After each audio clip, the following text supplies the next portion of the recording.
नमस्कार। रघुकुल रीत सदा चली आई, प्राण जाए पर वचन न जाई। ये वचन दिया था गुरु जी ने, जब भी वो अमेरिका आएंगे इंडस टीवी पर ज़रूर आएंगे। और मैंने उन्हें फ़ोन किया और उन्होंने मेरी विनती स्वीकार की और वो इंडस टीवी के स्टूडियो में आ गए। जीवन ज्योति में आपका स्वागत है दोस्तों। आप चाहे कितने भी समझदार हो, कितना भी ज्ञान हो, आपके पास दुनिया की सब दौलत हो, बच्चे हों, बुद्धि हो, शक्ति हो, लेकिन जो शक्ति, जो आत्मविश्वास जो आपको सद्गुरु श्री से मिल सकता है, वो और कहीं नहीं मिल सकता दोस्तों। और मैं खुद इनका भक्त हूँ और मैं इनका बहुत बहुत धन्यवाद करता हूँ कि मुझे ये मौका मिला कि उनके साथ बैठकर इंडस टीवी पर मैं कुछ ज्ञान की बातें उनसे सीखूं और आप लोगों को बताऊं। सो वेलकम, बहुत बहुत शुक्रिया सद्गुरु श्री, आपका स्वागत है अमेरिका के अंदर। आप यहाँ पर भ्रमण कर रहे हैं, लोगों से मिल रहे हैं, जगह जगह जा रहे हैं और अपना ज्ञान बांट रहे हैं। मैं समझता हूँ कि लोगों को बहुत ज्ञान की ज़रूरत है। यहाँ पर चमक धमक, सुनहरी कैद है, दौलत के ख़जाने हैं, लेकिन मन की शांति नहीं है यहाँ पर गुरुजी। मैं खुद देखता हूँ, सब लोग मतलब फेसबुक पे फ़ोटो लगा दी, अपना घर दिखा दिया कि हम कितने खुश हैं, लेकिन क्या वो खुश हैं? थोड़ा सा ज्ञान बांटिए गुरुजी। और मैं अपने आप को बड़ा सौभाग्यशाली समझता हूँ कि मैं आपके साथ बैठकर इंडस टीवी पर लोगों से बातचीत कर रहा हूँ। बहुत बहुत धन्यवाद कुल जी, आभारी हूँ आपका। आपको बहुत बहुत आशीर्वाद और बहुत बहुत आशीर्वाद आपके दर्शकों को। ये ज़िंदगी बहुत हसीन है, बहुत दिलकश है, बहुत अनमोल है, जीवन बहुत कीमती है। हम सब वो खजाने हैं जिसकी चाबी गुम हो गई है। हमें ये पता ही नहीं कि हम क्या हैं। हमें ये तो पता है कि ये हमारी देह है, इसके भीतर हमारे अंदर कहीं आत्मा है, वो हम हैं, और वो आत्मा परमात्मा का अंश है। जब हमारी आत्मा परमात्मा का अंश है, छोटे मोटे परमात्मा तो हम भी हो गए। लेकिन फिर ये हमारी दशा और दुर्दशा क्यों है? फिर ये हमारी स्थिति परिस्थिति क्यों है? सिर्फ इसलिए कि हम स्वयं को नहीं जानते, हम अपने आप को नहीं पहचानते, हमें अपना पता नहीं है, हमें अपनी हैसियत का अंदाज़ा नहीं है। हम तो राजा हैं, हम सम्राट हैं, हम एम्परर हैं, और हमने खुद को भिखारी समझ लिया। बस यही भूल हमारी है कि हमने खुद को जानने की कोशिश नहीं की। हम सब एक दूसरे से बात करते हैं, इनसे उनसे, इससे उससे, आपसे, हर किसी से, पर क्या हम स्वयं से कभी बात करते हैं? क्या हम कभी स्वयं के साथ रहते हैं? ये जो स्वयं के साथ रहना है ना, इसी को हमारे ऋषि मुनियों ने कहा उपवास करो। हमने उपवास का मतलब भोजन न करने से समझ लिया। उपवास और उपासना ये एक ही शब्द है। इनका अर्थ है स्वयं के साथ रहना। उपवास, वास करना, उप यानी स्वयं के साथ, उप यानी समक्ष। किसके समक्ष रहना? स्वयं के समक्ष रहना। क्यों? क्योंकि हमारे भीतर वो प्रभु बैठा है। हम स्वयं प्रभु का अंश हैं। उपासना, आसना यानी बैठना, उप यानी समक्ष, किसके? स्वयं के। हमने फास्टिंग कर ली, सेहत के लिए अच्छी है, ज़रूरी है, लेकिन एक बात यह है कि क्या हमने खाने की फास्टिंग तो की, हमने खाना छोड़ दिया। क्या हमने विचारों की फास्टिंग की? हमने क्या कड़वे बोल की फास्टिंग की? हमने क्या निंदा, जलन, द्वेष इसकी फास्टिंग की? जो आपने कहा दिखावा, ये दिखावा इसका क्या अर्थ है? मैं हर किसी को यही सिखाता हूँ, आप क्या हो ये बताने की ज़रूरत नहीं है, आप क्या हो ये दिखाने की ज़रूरत नहीं है। अगर दिखाना ही पड़े तो ज़रा सा दिखाना। जैसे अगर कोई बैम्बू 10 फीट का है, अगर वो ऊपर 1 फीट दिखाई दे रहा है और 9 फीट अंदर है, इसका मतलब कि उसकी जड़ें मजबूत हैं, वो जमा हुआ है। लेकिन अगर वो 10 फीट का है और ऊपर 9.25 या 10 फीट दिख रहा है, इसका मतलब कि वो कभी भी गिर जाएगा। इसका मतलब है कि वो कभी भी गिर जाएगा भर भरा कर, और पता भी नहीं चलेगा। खुद को जानना बहुत ज़रूरी है, खुद को पहचानना बहुत ज़रूरी है। ये जीवन 4 पल का है, जाने कब ये पल बीत जाए पता भी ना चले। इसलिए ये आँख बंद होने से पहले आपको इस जीवन के बाद का इंतज़ाम कर लेना है और अपनी सूरत यानी अपनी आत्मा, अपनी सोल, अपनी रूह का काम कर लेना है। इसके बारे में और भी बात करेंगे। ये कैसे होगा, स्वयं का बोध कैसे होगा। ये पल पल पल करके हर पल बीतता चला जा रहा है। ये हर पल जो आया, ये जो पल आ रहा है, ये बीत जाएगा, ये गुजर जाएगा, और इन्हीं पलों में गुथी हुई बंधी हुई हमारी ज़िंदगी भी चुपचाप फना हो जाएगी, ख़त्म हो जाएगी। इसके बाद हम कहाँ होंगे, क्या कभी हमने सोचा? क्या कभी हमने जानने की कोशिश की? मृत्यु के बाद अगर किसी ने मुर्दे को बताया कि राम नाम सत्य है, तो उसका अर्थ ही क्या है? कुछ भी नहीं। अगर राम की तलाश करनी थी या प्रभु की तलाश करनी थी, तो जीते जी करते तो उसका अर्थ भी था। लेकिन हम ऐसा न कर सके। हम जो यहाँ भगे वहाँ गए, इधर उधर, लेकिन हम स्वयं में कभी नहीं गए। सब कुछ पाने का सबसे सरल मार्ग है स्वयं को जाना, स्वयं में जाना, स्वयं को जानना और स्वयं को पाना। अगर आपने स्वयं को पा लिया तो आपने सब कुछ पा लिया। ये जीवन बड़ा विलक्षण है। इसको कैसे संवारा और सजाया जाए, कैसे निखारा जाए,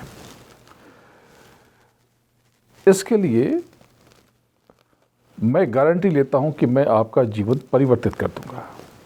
लेकिन इसके लिए आपको कुछ देना होगा, खाता खोलना होगा। मतलब इसके लिए आपको कुछ दक्षिणा देनी होगी। ओके, अच्छा, कितनी? ये दक्षिणा वो दक्षिणा नहीं है जो आप समझ रहे हैं। ये कोई धन दौलत, डॉलर, रुपया नहीं है। मुझे आप सबसे दक्षिणा चाहिए। ये दक्षिणा क्या है? ये दक्षिणा है आपका क्रोध, आपकी नेगेटिविटी, आपका संदेह, आपकी उल्टी सोच, आपकी निंदा। अगर आपने मुझे ये दक्षिणा आज दे दी, तो विश्वास कीजिए, मैं आपका जीवन आज से ही आमूल चूल रूप से परिवर्तित कर दूंगा। आपका जीवन पूरी तरह बदल जाएगा, विलक्षण हो जाएगा, और आप दिव्य हो जाएंगे, परम हो जाएंगे, अद्भुत हो जाएंगे।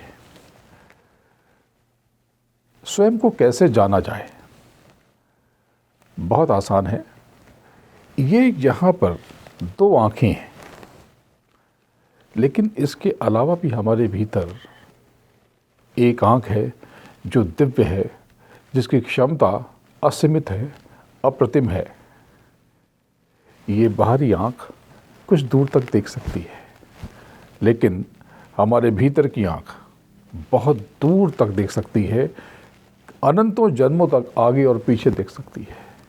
इसी को दिव्य दृष्टि कहते हैं, ज्ञान चक्षु कहते हैं, शिव नेत्र कहते हैं, तीसरा नेत्र कहते हैं, थर्ड आई कहते हैं। और इसे जगाना बहुत सरल है, बहुत आसान है। इसी प्रकार से हम सबके भीतर एक तीसरा कान भी है। ये बाहरी कान के अलावा एक और कान है, और बाहरी नासिका के अलावा एक और नाक भी है। हमारी सूरत यानी हमारी आत्मा की आँख, कान और नाक।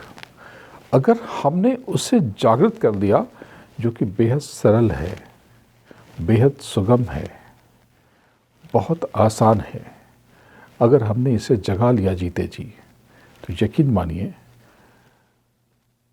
हमने वो पा लिया जिसकी तुलना किसी भी धन दौलत संपत्ति से नहीं हो सकती। क्या बात है पूरी। आपने स्वयं को पा लिया।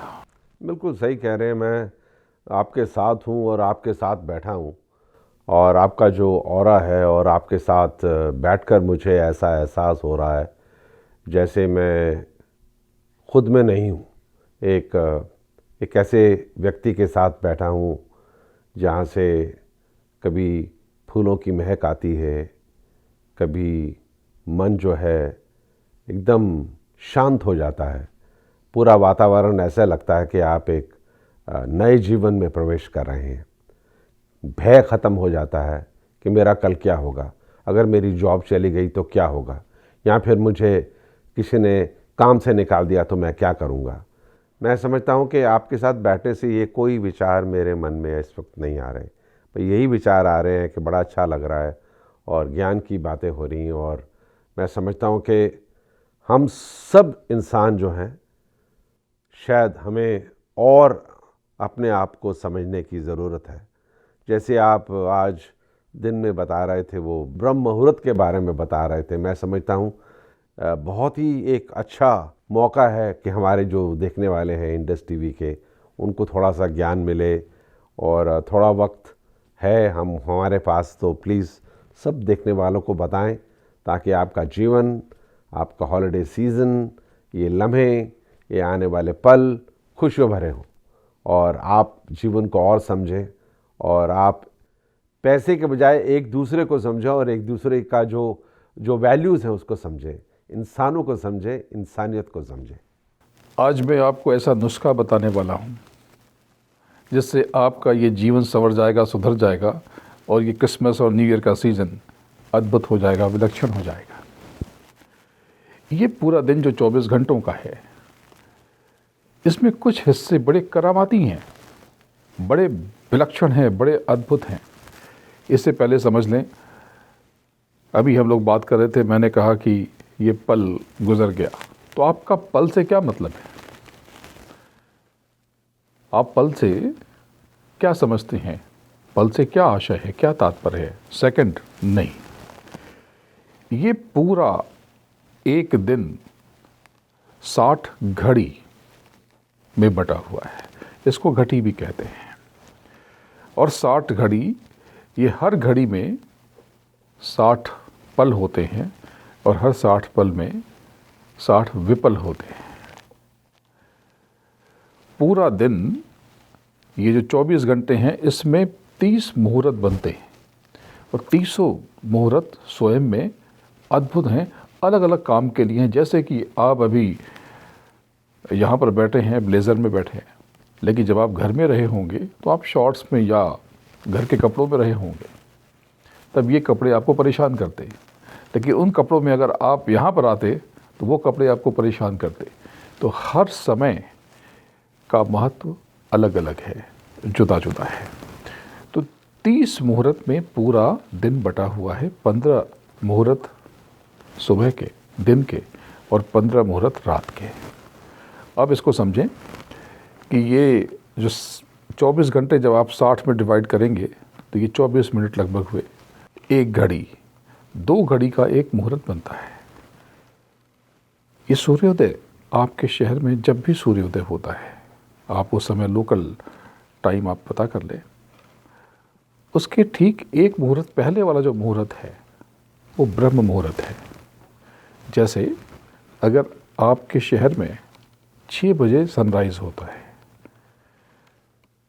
तो 6 बजे सनराइज़ जो होता है, उसके 48 मिनट पहले वाला जो 48 मिनट है वो ब्रह्म मुहूर्त है। वो बहुत अद्भुत काल है, बहुत 5:12 5:12 से पहले वाला 48 मिनट। ओके। आप उस पल में बैठ जाएं, स्वयं के साथ रहें। आप कुछ करें या ना करें, आप चाहें तो कोई किताब पढ़ें, आप चाहें तो कोई क्रिएटिविटी करें, आप चाहें तो कोई लिखना करें, पढ़ना करें, गीत लिखें, गाना लिखें, नए नए आइडियाज़ लिखें, नए नए केमिकल के फार्मूलाज पे काम करें, जो मर्ज़ी वो करें, जो आपका प्रोफेशन हो, जो आपका करियर हो, जो आपकी एजुकेशन हो। आप 48 मिनट उसको दें, या फिर आप स्वयं को दे दें। आप आँख बंद कर लें और दोनों आँखों के मध्य यहाँ पर फोकस करके बंद आँखों से देखने की कोशिश करें। आपने अगर रोज़ ये काम कर लिया आपके अंदर अद्भुत तरंगे पैदा होंगी। जी। जो आपने कहा कि आपके साथ बैठ कर के अच्छा लग रहा है, आपके भीतर भी ऐसा ही हो जाएगा। आपने थोड़ी देर पहले पूछा था कि ऐसा कुछ बताएं कि पूरा दिन हम फ्रेश रहे, ताजगी बनी रहे। ये जो 48 मिनट है ब्रह्म मुहूर्त वाला, इसके 48 मिनट पहले के 48 मिनट जो लगभग 1:30 से 3:30 बजे का समय होगा, आप प्रयास करें, कोशिश करें, इसमें आप किसी भी प्रकार से पूरी नींद लें, किसी भी प्रकार से जगने का प्रयास न करें, कोई जागरण न करें। कभी कभी कोई काम है, अलग बात है, कभी कोई व्यस्तता है, आप एयरपोर्ट रिसीव करने जा रहे हैं, सी ऑफ करने जा रहे हैं या किसी और काम से जा रहे हैं, वो अलग बात है। लेकिन सामान्य रूप से आप ब्रह्म मुहूर्त के पहले के 48 मिनट के पहले के 48 मिनट में आप पूरी नींद लेने की कोशिश करें। लगभग ये समय 1:30 बजे से 3:30 बजे का होता है। अगर आपने 2 घंटों में अच्छी नींद ले ली, पूरे दिन आपके भीतर ताजगी रहेगी, पूरे दिन आप चार्ज अप रहेंगे, पूरे दिन आप फ्रेश रहेंगे, पूरे दिन आप दृढ़ता से काम करेंगे, आपके भीतर थकावट नहीं होगी। और उसके बाद धीरे धीरे अभ्यास करेंगे कि उस 48 मिनट से आप लौटना शुरू करेंगे और सुबह एक अलार्म लगा लेंगे, ये जो ब्रह्म मुहूर्त के 5-10 मिनट पहले का, और आप उठ जाएंगे। आप फ्रेश होकर के मुँह हाथ धुल करके एक गर्म पानी का प्याला ले लें। अब उसके साथ बैठ के आप मेडिटेशन करें, उसे थोड़ा सा बीच में एक घूंट पीते रहें, या आप पढ़ाई लिखाई करें, आप अपना काम करें, अपने दफ्तर का काम करें। क्रिएटिविटी इस काल में बहुत ज़्यादा हो जाती है। अगर आपके पास कोई काम नहीं है तो आप आंख बंद करके कल्पना करें, कामना करें कि पूरे विश्व में शांति फैल रही है, पूरे विश्व में लोग स्वस्थ हैं, पूरे विश्व में लोग खुश हैं, पूरे विश्व में लोग प्रॉस्परस है यानी समृद्ध है। इससे क्या होगा? मैं दूसरों के बारे में क्यों सोचूं? क्या मेरे सोचने से उनका जीवन सुखी हो जाएगा? नहीं, ऐसा नहीं होगा। लेकिन जब आप दूसरों के बारे में सोचेंगे इन 48 मिनट में, इस ब्रह्म मुहूर्त में, तो शुरुआत आपसे होगी। ये सारी कामनाएं, ये सारी इच्छाएं, आकांक्षाएं आपके जीवन में सच बनकर आ जाएंगी और शांति की शुरुआत आपसे होगी, प्रॉस्पेरिटी की शुरुआत आपसे होगी, समृद्धि की शुरुआत आपसे होगी। एक बात का ध्यान रखें, किसी की निंदा न करें, किसी की आलोचना न करें। अगर आपको कहना ही है, अपनी बात को वजन देना है, अपना पक्ष रखें, दूसरे को झूठा बनाने की कोशिश न करें। आपने अपनी बात कह दी, लोग समझ गए कि सच्चाई क्या है। आवेश में ना आए, तैश में ना आए। ताकत, शक्ति आपके विचारों में होनी चाहिए, न कि आपकी ज़ुबान में। आपकी वाणी में अगर आवाज़, आप तैश में बात कर रहे हैं, काम बिगड़ जाएगा। लेकिन आप मीठी आवाज़ में वैचारिक रूप से झगड़ा कर रहे हैं, बहुत मिठास के साथ में, बहुत मजबूती के साथ, तार्किक रूप से अपनी बातों को रख रहे हैं, आपकी विजय हो जाएगी, जय जय हो जाएगी। आप जग जीत लेंगे, आप सृष्टि जीत लेंगे। हमेशा हर किसी की शांति की कामना करें, हर किसी की खुशी की कामना करें। अपने लिए हर कोई जीता है, दूसरों के लिए आप इच्छा करें। जो दूसरों के बारे में सोचता है, प्रभु उसकी रक्षा करता है। एक और बात, अभी जब मैं कुछ दिन पहले आपके इस खूबसूरत देश के खूबसूरत शहर में आया, तो मैं अपनी विंडो से, अपनी दरीचों से, खिड़की से बैकयार्ड में देख रहा था। वहाँ पे रंग बिरंगे फूल लगे हुए थे, तरह तरह के पौधे लगे हुए थे, बड़े और छोटे दोनों प्रकार के वृक्ष थे, पेड़ थे। मैंने देखा कि सब पे अलग अलग रंग के फूल हैं, फल हैं, अलग अलग खुशबू है, अलग अलग स्वाद है। बड़ी हैरत हुई। आसमान तो एक सा था सबके नीचे, सबके ऊपर, सबको एक सी रोशनी मिल रही थी, सबको एक प्रकार की हवा मिल रही थी। सभी पौधों को एक ही तरह का पानी मिला, एक ही प्रकार का, लेकिन आम के पेड़ में आम क्यों आए, अमरूद क्यों नहीं आए? आम के पेड़ पे जस्मिन और मोगरा क्यों नहीं आए? गुलाब के फूल में ये गुलाबी रंग के ही फूल क्यों आए या लाल रंग के फूल क्यों आए? पालक की तरह उसकी खुशबू क्यों नहीं है? सिर्फ इसलिए कि इन पौधों के, इन वृक्षों के बीजों ने जो चाहा वही पाया। प्रकृति से गुलाब ने गुलाब की महक खींची, गुलाब का रंग खींचा। पालक ने, कोरिएंडर ने यानी धनिया ने, मेथी ने अलग तरह की हरित यानी हरा रंग खींचा, लालिमा नहीं खींची। टमाटर ने लालिमा खींची, लेकिन उसका रंग गुलाब के लाल रंग से भिन्न था, जुदा था, उसमें अलग रस था। जब एक मामूली सा बीज ये काम कर सकता है तो हम सब ये क्या कर रहे हैं? हमने अपने जीवन का ये बुरा हाल कैसे बना लिया? हम सब का आज जो हाल है उसके लिए सिर्फ हम जिम्मेदार हैं जी। ये हमारी सोच, ये हमारी धारणा, ये हमारा अनजाने में किया हुआ उल्टा पुल्टा संकल्प, आज से ही अपनी सोच को बदलें। आप जो सोचेंगे, जिस तरह की बात सोचेंगे, वैसे ही हो जाएंगे। आपकी धारणा जैसी होगी, आपके आसपास लोग भी वैसे हो जाएंगे। अगर आपकी धारणा सही है तो अच्छे अच्छे लोगों से आपको मुलाकात होगी, अच्छे अच्छे लोगों के दर्शन होंगे। लेकिन अगर आपको लगता है कि आपके आसपास के लोग सही नहीं हैं, तो इसके लिए आप भी कहीं ना कहीं जिम्मेदार हैं। स्वयं को बदलें, अपनी सोच को बदलें, आपका जीवन बदलने लगेगा, महकने लगेगा, चहकने लगेगा। आपका जीवन हसीन हो जाएगा, दिलकश हो जाएगा, आपके जीवन में बहारें छा जाएंगी। बहुत बहुत शुक्रिया सदगुरु श्री।